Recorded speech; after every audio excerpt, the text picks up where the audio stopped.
live, but we're here. Hey, We made it. Corey, thank you so much for joining me. man, I appreciate you for having me, bro. Just for believing in this, work, because as I said to all my guests, it's a work in progress. It's unreleased.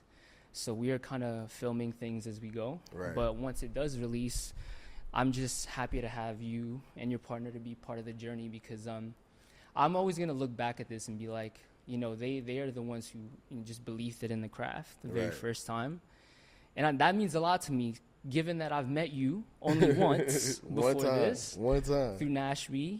And man, I feel really grateful, man. I was telling you earlier too, how just sometimes like things don't go as planned because stuff just happens, right? And I think, like given with the Holy Week leading up to Easter, man. I had Bible study on Wednesday, and like I was thinking, man, like devil was working overtime this week, just trying to prevent my agenda from doing what I want to do. But I show up, you showed up, and that's what's most important to me. So thank you. I really want to thank you. And with that, because we are leading into the season, and you and your partner are, and we're gonna have a chance to introduce her later in the episode. You guys are about to celebrate a special date, an anniversary. How many years is it? 6 years. 6 years. 6 years, bro. Ooh, wow, 6 years. So tell me about this relationship. How did you guys meet? What drew you to her, and everything else? Got you. Okay, so first I graduated high school a semester early, so I could go and play sports. Right, I was going to play football, and it was only me and a few other guys that had, decided to do something like that on campus. So, it was kind of a little buzz around us, but we had no clue about it. So, I would say for about 2.5 months, like my friend group, her friend group were like all intertwined, right? But we had never seen each other. Really? Never. Out of those whole 2 months, we, like parties, kickbacks, like going to the cab, all of us having class at the same time, because they practice in the morning, we practice in the morning. So it's like majority of the athletes will have afternoon class. So it's like for us to be in those same places, around the same people, talking about the same stuff for that long, it's kind of like crazy that we didn't know anything about each other. So one day I was in the cab, and it was me and a few of my other teammates, and she walked up, and it was like she just sat right in front of me, bro. Wow. And I was like, I'm trying to eat. Hey, we just left practice, so I'm really trying to grub. But it's like, nah, I can't be looking foolish out here like this. You feel me? Yeah. But she sat in front of me, bro, and she, just started asking me questions. What's my name? Where I'm from? What do I do? How long I've been here? And I never really asked her anything back. Yeah. So is it fair to say that she was the one who approached you first? Nah, she definitely was. She did, right? Yeah, she definitely was. Okay. Definitely And this was, what year was this? This was 2018. That was your freshman year of college? Yep. Wow, and you guys got together when? That same year? Yep, spring 2018. Spring 2018. Yep. Wow. Okay, so I'm curious, because you both played a sport, and I've never been, in that position where I was a student athlete, but I think from what I've seen, like from personal experience, they have a really, really tough schedule. And not tough in a way that like you can't, do certain things, but it's definitely like sports is a big part of your life, right? How did you make time for, not only academics, but a relationship throughout that time? It was definitely a struggle. Definitely a struggle. I'm not sure if this is true for majority of, college athletes, but like that first semester is always the toughest. That first semester to a year. And then like when I was coming in, I came in mid-year. So it was like we would have practice, but it wasn't like we were, having to fly out of the town every weekend. So it was like just learning how to handle that time management for the first time. And then it's kind of like you didn't expect what you got, you know? So just going through the ups and the downs and navigating that new space that I was in, because again, like I'm from the country, like deep backwood country. So Atlanta was like a culture shock to me. And then Savi came along, and that was another culture shock. So it was like culture shock on top of, let me make sure I'm doing my homework. It was like, bruh, I thought I left homework. Yeah. But I feel like, you know, that's just something that comes with time. And, you know, I was talking with one of my good friends the other day, and he was saying, you know, like sometimes you just don't learn until you bump your head a couple of times. You don't learn until, you know, you get burned a little bit. But over the years, you know, I did straighten back up. I did straighten back up. So 6 years, again, is a long time. And it feels like, to me, the relationship kind of, like, naturally, you grew up together pretty much, right? From, you know, freshman year of college up until now. That's growth, right? That's a lot of both personal development and, you know, like relationship development as well.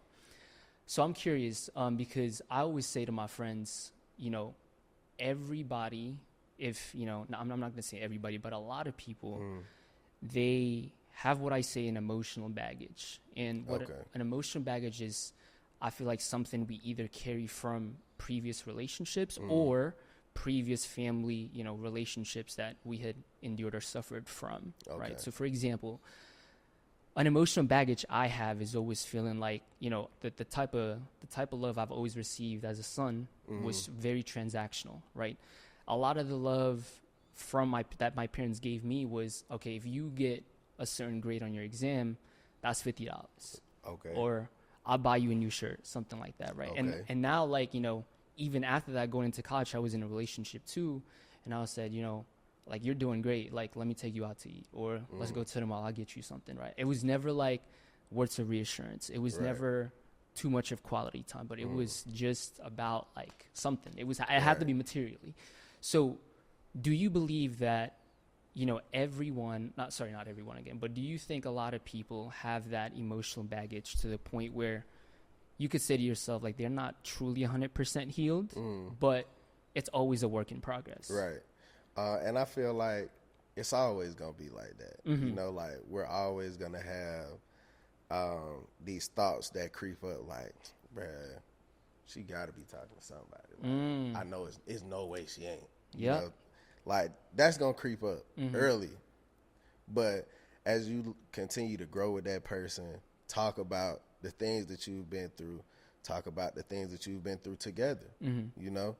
I feel like you get a better understanding of how you should love that person. You know, like you were saying, going back to, you know, your childhood where you felt like a lot of your transactions between, you know, your parents, a lot of your interactions with your parents were transactional. And that kind of turned into a love language for you. That's right. And then you went and projected it onto another, you know, lady that you had came in contact with. And that became an issue. That became a problem. And that was something that we went through as well. Just learning how to love the other person the way that they needed to be loved. Not necessarily saying that I would, you know, be able to erase all of the trauma that you've ever been through and just make you forget about all of that.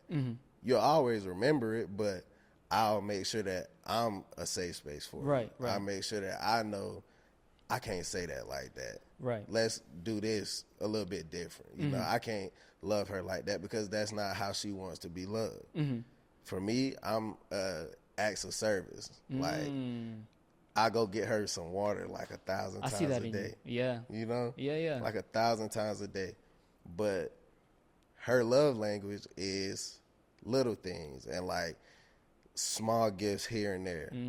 Surprises in the middle of the week. You know? And it's like, I had to learn how to do that. You know, I had to learn how to time that up to where it's like, it's a surprise, but it's like she can start to expect that a little bit more. I agree. And, you know, in turns, it makes the relationship better. Mm-hmm. Mm-hmm. What about the conversations you would have, you know, whether even now or in the middle of your relationship at the time or even in the beginning, right? And correct me if I'm wrong, but in my relationships, you know, in the past and the current one, is like, it's always a conversation about the past. The past doesn't necessarily involve just, you know, previous relationships, but the past involves who you are now because of what you went through yesterday. Right. How did that feel for you? Because, you know, it was very uncomfortable for me. It still is, right? Because you're like trying to dig up somebody's past like all the time, and you're like, yo, I don't know if I'm ready to like share to you like this kind of information. Like even at this stage of the relationship, it's like, you know, you're not ready yet. So how did you tackle that with her? So first I'm gonna say I'm very like internal, very not so much introverted, but I do stay to myself. You know, like that. What was it? It was like a meme or something where there was like he quiet or like he really funny though. You know, if he rock with you or like if he know you for real, like that's me. You know, like everybody ain't gonna get the same Corey. You know, so when I first got with her, she was just like super bubbly, super talkative, super what's this, what's that? You know, like how did you do this? When did you do that? Where did you come from? You know, and she taught me how to find those things.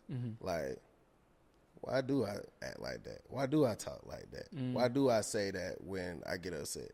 You know, and that having a partner like that is what you should have in a relationship. Like that's what I'm sorry. But I'm saying all of this to say that wait, what was the question again? See, So, and this is the no, real you're good. Corey. You're okay. And You're this is okay. Corey. You're okay. No, the question was really just trying to figure out, you know, how did you bring up that conversation if you did? You know, like okay. like about your past and like who you are now. I got You're good. sidetracked. You're good. You're good. But it was repetitions. Like just continuing to make it a focus on let me learn about you. And in doing that over and over and over and over again, you learn to get comfortable in that state. So now when she asks a question, it's not so hard for me to put the words together to say, because from start to finish, you know how you feel already. But for me, I'm more of a person where it's like it takes me a little bit longer to put the words together that I want to say, so that way you understand how I'm feeling. Okay. You know, I don't want it to come out the wrong way or come out prematurely. And now I'm saying something that I really didn't mean. So just continuing to put yourself in a space to where you can practice using that skill and building up that skill. So that way, you know, when it's, you know, when the time comes for me to return that, now I know how to receive it. I know how to lead us up into it. Because, and that's another thing that she, you know, really helped me with a lot was like trying to lead conversation. Because I could sit quiet all day. I could. And she hates it. Like she absolutely hates it, bro. Yeah. But she has really helped me to like just get out of that comfort zone and to be open. Like I ain't never felt like this before. Ever. I love it. And, you know, I think in relationships too, right? Like, I think one of the hardest things to do is to sometimes establish boundaries, you know, because like you said, right? Like you could sit at home by yourself, not saying anything and you'll be okay. Right. Whereas like your partner is more so like she's, you know, like giggly, you want to talk to you, want to do this, want to do X, Y, and Z. So that when one person get into another person's space, like, you know, all the time, right? Like, cause I like quiet time too, honestly. And sometimes I just want to be like in my zone, right, playing Call of Duty, playing 2K, whatever it is, you know, like how did that conversation go with you both when it comes to establishing boundaries? I feel like both of us playing sports Mm-hmm. really helped us to understand that this person is going to need time for this. They're going to need time for that. Mm-hmm. But they also going to need time for me. They also going to need time for themselves. Mm-hmm. So, you know, coming from a lifestyle where everything was already planned out, everything was already lined up for you. You come in, pick up your food, go to meetings. You sit in meetings, then you go to practice. After practice, you shower up, go to class. After class, now we're going to the caf for a little bit. We just going to kick it. Or, hey, Shug, what you doing? Let's go, you know, chill somewhere. Let's go sit in the room. Let's go take a nap, you know? That's another one of my love languages also. I love taking naps. I love taking naps. But all in all, I feel like both of us coming from athletic backgrounds and that communication between the two of us has really helped us to understand where each other's boundaries are and where we want the other person to come in. You know, it's very seamless. It's not like a cookie cutter thing. It kind of like it just flows, you know? Like, while I'm doing this, she'll be doing that. And then we'll just cross paths for a little bit, and then we back to what we doing. Or sometimes we'll just sit, you know, and work beside each other, you know? So, and I feel like we're going to get a lot of that done because I'm on spring break now. So, you know, definitely take advantage of this time that we have together, because sometimes I'm going from 7 to 7, and it's like, you know, I ain't seen her all day, but, you know, just boundaries. Yeah. Just No, for boundaries. sure, for sure. 6 years. I'm still thinking about this because, you know, I think me personally too. I think one of my main struggles is being consistent in a relationship, and what I mean by that is trying to be, you know, the same person I was coming into it. I mean, not necessarily like in a bad way, because sometimes like a lot of those habits need to change for the better of the relationship, right? Now, how do you as a man kind of keep that spark for the last 6 years? Because hear me out. It is hard, man. Like 6 years, I can't, like, the longest I've been was probably like a year and a half. And after that first year, I was like, it's the same thing over and over and over again. And I'm like, this is kind of boring now. Like, you know, and this was like my past, but now it's more so like, I think there's always more room to improve. But what are your steps that you took in the last 6 years and even now to keep it consistent? First, I had to talk more. Like, that was step number one. Like, I had to talk more. I had to ask more questions. I had to spend more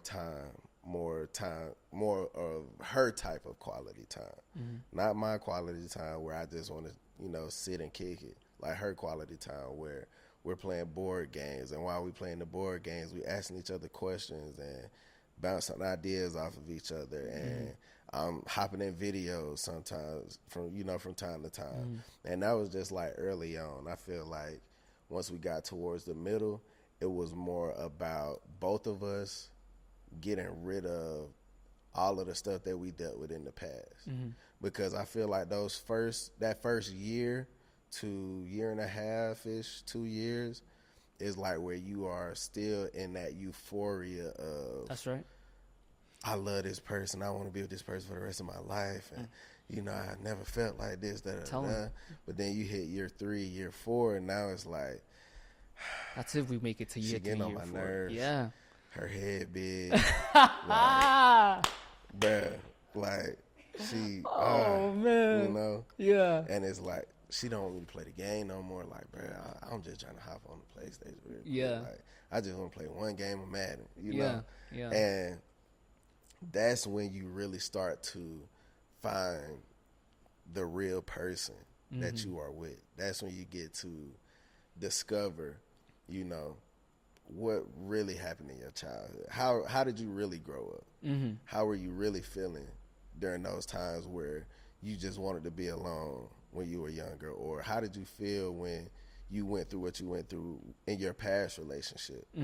And what am I doing to trigger those emotions? What am I doing to, you know, put you in a state to where you feel like you need to revert back to how you used to act, or those same feelings come back up, and now you're starting to get defensive when nothing's happened, you know.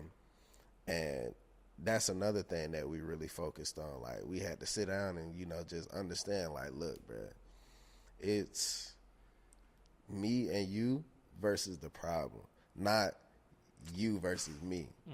And it took us a while to figure that out. But, like, once we figured it out, it was like we would go from arguing for, like, 10, 15 minutes to, you know, maybe not talking for a couple of hours. And then I would say, like, 2 months after that, it was like we would argue for maybe, like, 2 minutes. And then we would look at each other and be like, exactly. Like, just bust out laughing, bro, why you even do that? Yeah. Like, why you even acting like this right now? And then we would start having that conversation. Yeah. You know, well, when you did this, it made me feel this way. And, you know, that just brought me back to a place where da-da-da-da-da. And being able to get to a space like that is where you really start to grow. That's when you really start to, like, mesh with that person all the way. And then year 5 and 6, bro, it's like, now we just working. Like, now we just stacking blocks. That's it. Like, first 2 years was very enjoyable. 3 and 4 was like, let's find out who we are, separately and together. Who am I to you? Who are you to me? Who am I when I'm just by myself, right? Like, Savi is Savi on social media. I'm Corey on social media. You know, like, it's a difference. Yeah. And we have to understand that she has to be herself all the way. I have to be myself all the way. Because if we try to do too much of the other, then we start to lose ourselves.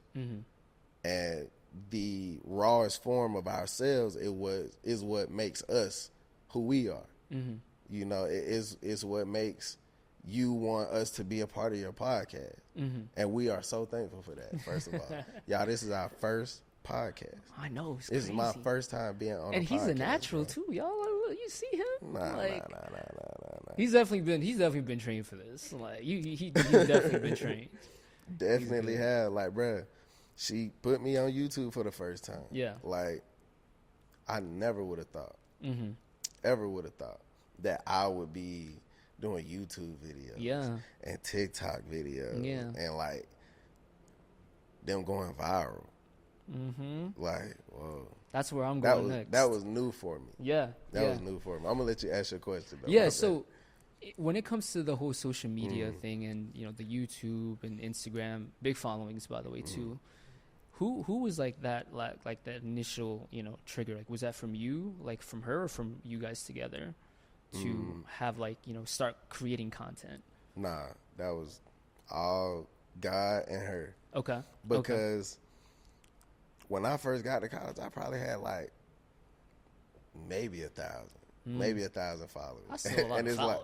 Like, but it's like, and I only got like 5 right now. Yeah, knocking on 5.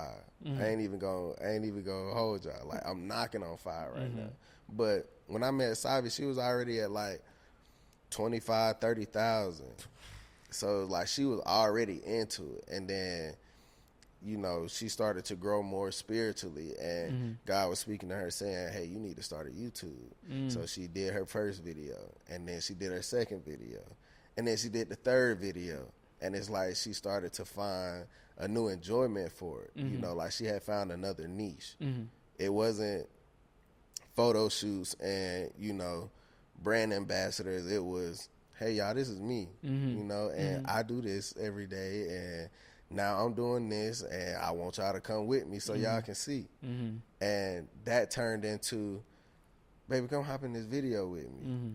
Or, you know, baby, come rate these clothes with me, whatever, you know. And slowly it started to build up into, now we got a couples page, and now we, you know, making content like 2-3 times a week sometimes, you know. And now it's turned into this. sitting on your podcast and getting ready to start our own. Mm-hmm. Like, who would have thought? Yeah. Who would have thought? And you know what, Corey? I was just thinking, like, sometimes, you know, we were put on this world to walk together with somebody. And obviously that somebody else is God too. But, you know, and that partner for you is Savi. And I'm a firm believer, man, if you have a genuine and good partner, they can take you so far. Definitely. And like, look where you guys are now. Right. You know, and this is all part of God's plan. And by the way, y'all, for people watching and listening, Savi is right behind y'all. And we're gonna have her next. But so, Corey, has there been any like pressure for you to either be in front of the camera or just kind of, you know, start to portray that side of you on social media? Because like you said in the beginning, you were, you know, somebody who's very internal, right? And so the camera could be something of a new realm for you, right? Like, what was that like? Like, did you had any pressure at all, or kind of it just kind of came natural? What was it? It was more like I'm just edging you a little bit closer to the edge of the diving board. I just giving you a little bit more. All right, now take another step. I like it. All right, take another step. And then it was like if we got to a point where, you know, I haven't been in a video for a minute, then it was like I start to feel like, you need to get right, bro. Like, she needs you to be in a video soon. You know, like, you done had enough time off, and now it's starting to turn into a second nature type thing. Like, I don't even know what this is right now. Yeah. Like, we just having a conversation. Yeah. And that's because we built up them reps where it's like, camera right here. All right, let's go. Yeah. Vlog, and then the camera be right here. And it's like, okay. It's natural for you now. Right. It's natural. And, you know, I was looking at some of the content y'all created too, because I obviously have to study y'all a little bit, so I know what I'm going to be talking about. But I think one of the main things that keep y'all together and close is your faith in God. I want to know what is your, you know, relationship with God before and now? Okay. So I grew up Baptist. Okay. So if you don't know, like, denominations in church, Baptist is like the hooping and the hollering and the, you know, almost sounding like you kind of growling into the mic when you preaching. And like, that's what I grew up on. Singing in the church choirs. If I wasn't singing, I was ushering. If I wasn't ushering, I was like a junior deacon, raising hymns in front of the church. Active. You know? Right? Yeah.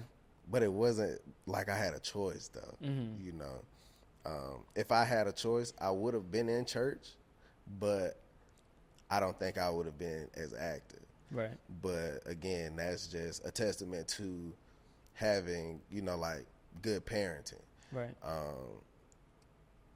They didn't so much as force me to do it, but again, like I was saying with Savi, and, you know, inching me a little bit closer to being comfortable around cameras, they were inching me a little bit closer to, like, being confident enough to go up in the front of the church sometimes and raise a hymn, or, you know, putting me in settings to where I'm around 2 and 3 different school teachers from the church, and they are quizzing me on things about the Bible.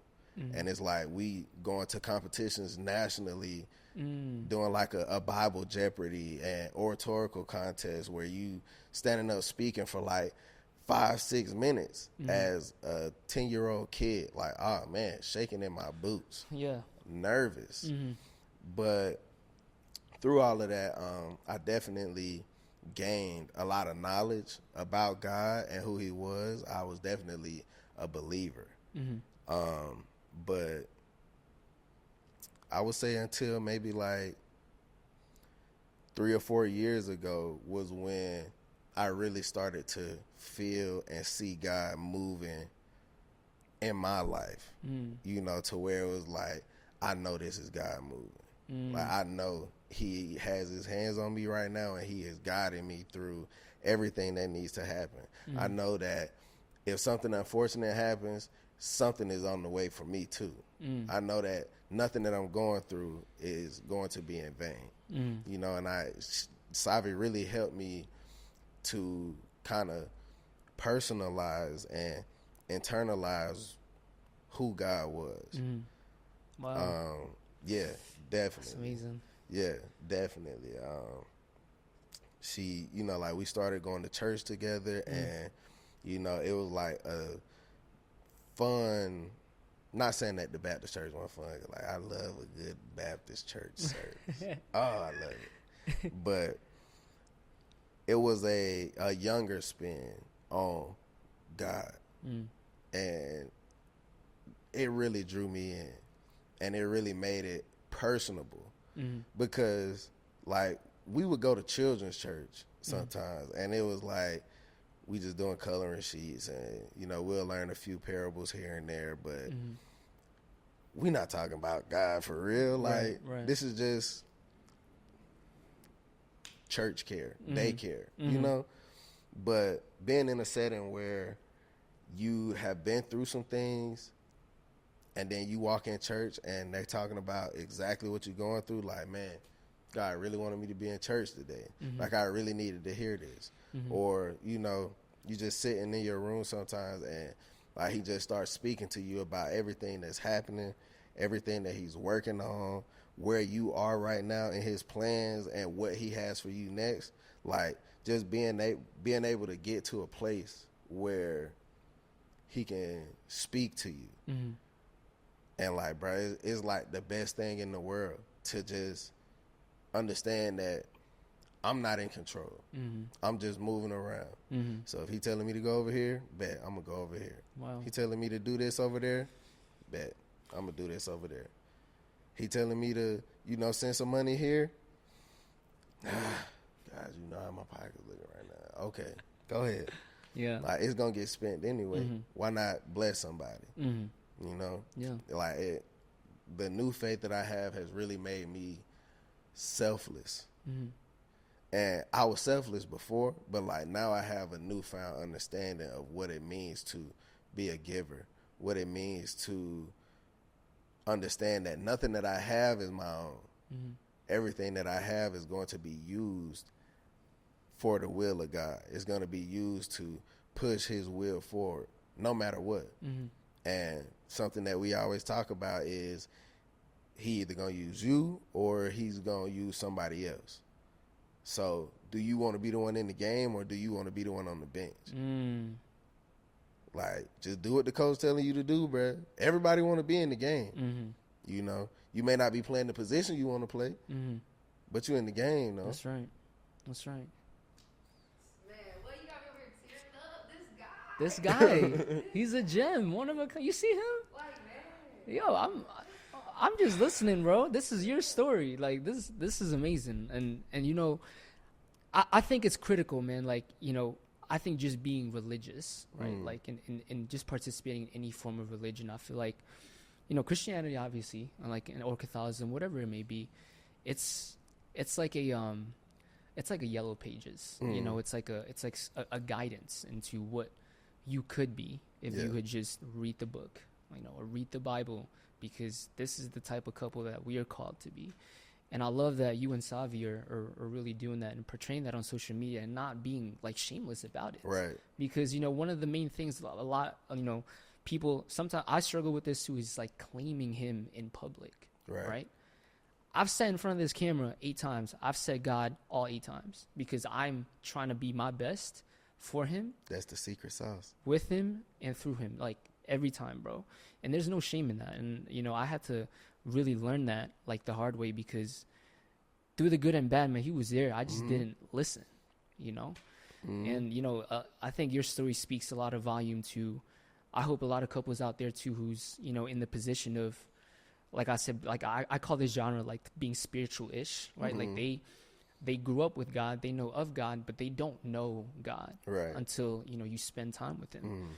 I want to ask you, if for the people watching the video and listening to the podcast, what can we do, or what do you think we could do to be not just a better partner for, you know, our girlfriend, our boyfriend, husband, wife, whatever the case may be?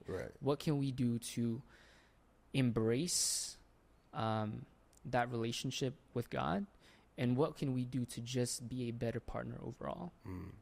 Well, first, in order for you to build that relationship with God, you got to make room for it first. Like in the scripture, it says, you know, he stands and knocks at the door, and he's waiting for you to open it. Like, he's not going to barge in. He's not going to make room for himself. Like, you have to set out a place for you to go and be with God. You have to set out a time for you to spend with God. You have to set aside things that you have specifically dedicated to using for God. You know, and in turns, he will give you more. But to whom as much is given, much is required. So it's like, if he gives you more, that means you need to start giving more. If he, you know, is asking you to do more, then you need to start making room for more. And that's the first step. Second step, in terms of a relationship, it's the same thing. Make room for it. Like, I'm always at work. I'm always doing this. I'm always doing that. Okay. Find a way to make some time for them, because that's what they need.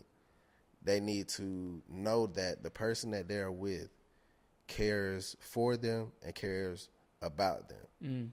You know, the worst thing I wouldn't say the worst, but you would hate to be with somebody who is a workaholic and like, yeah, you know, we bred it up. Yeah, we can drive whatever we want. Yeah, we can go wherever we want. But it's like, am I going with you though? Or if we going together, are you going to be working the whole time? If so, I don't even want to go. You know, like you don't want something like that. You want somebody who values you. You know, just like you go to work every day, you need to find something special for you to do for your partner every day.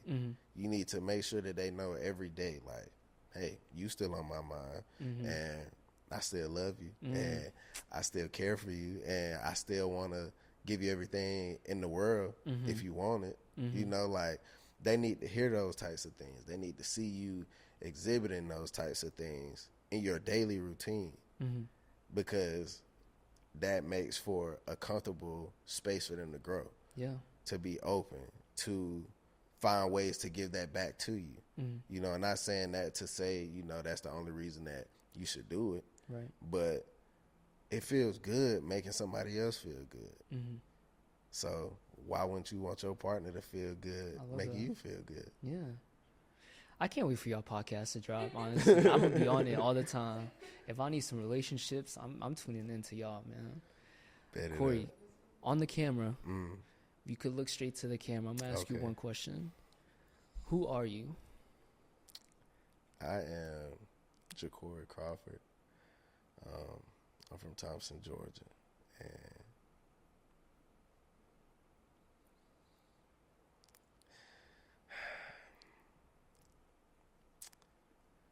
I just move with what God tell me to do. I'm just doing what I'm doing. Like Drewski said, I'm just doing what I'm doing. And last question for you. What makes you feel the most alive, Corey? What makes me feel the most alive?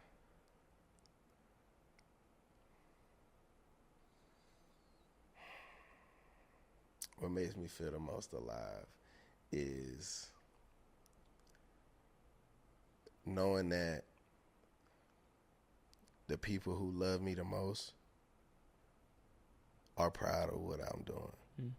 Knowing that all of the time they invested in me, all of the resources they invested in me, all the love they invested in me, knowing that they can lay their heads down at night thinking, I did a good job. I love it, man. Well, thank you so much for being here. I enjoyed this episode a lot. And I learned a lot from you. I appreciate it. Can you believe this? This is our second interaction. Second interaction. And I'm getting to know who you are, bro. Second time. And I can't wait for my next guest, actually, because she's the other half of him. And I'm going to cut the scene a little bit because we're going to do another cut. So y'all see you on the next episode.